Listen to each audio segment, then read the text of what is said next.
Hi friends, మీకు ఈ video నచ్చినట్లయితే లైక్ చేయండి, సబ్స్క్రైబ్ చేయండి.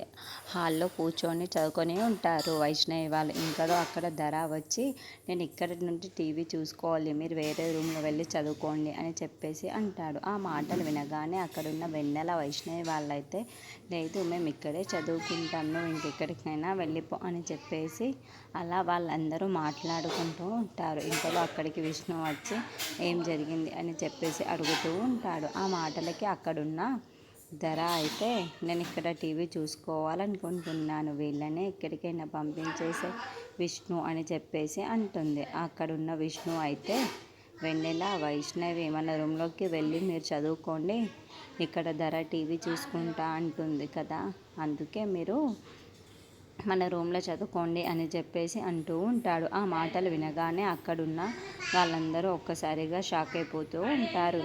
ఏంటి బేబీ ఇలా మాట్లాడుతున్నావు, ధర ఏంటి తప్పుగా మాట్లాడితే మమ్మల్ని ఎత్తుతున్నావు ఏంటి అని చెప్పేసి అంటూ ఉంటాడు.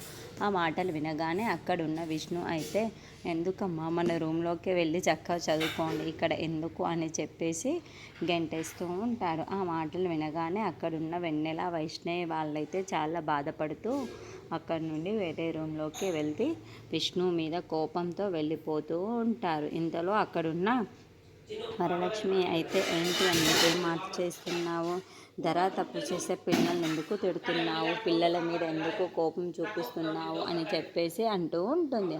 ఆ మాటలు వినగానే అక్కడున్న విష్ణు అయితే నీకు ఇవన్నీ అనవసరం, నువ్వు నన్ను క్వశ్చన్ చేయవలసినంత అవసరం నీకు లేదు వరలక్ష్మి అని చెప్పేసి అంటూ ఉంటాడు.